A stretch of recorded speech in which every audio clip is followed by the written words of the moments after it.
sei, e esse bilingual aparte as pessoas avere un'apertura più grande verso gli altri. Perché tu sai che ciò che tu dici arriva a un'altra persona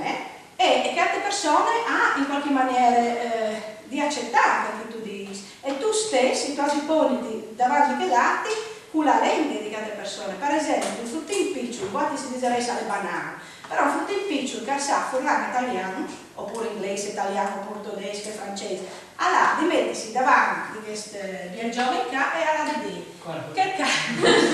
che viaggione là e allora di dire ma da sotto a volta dici sei tu monolingual A, sei tu monolingual B o sei tu bilingual A e B e ogni volta il frutto allora fa questo esercizio, questa ginnastica e noi abbiamo una ginnastica mentale e dunque che fa bene il frutto in sé al suo cervello e anche un rapportarsi con le persone sempre in maniera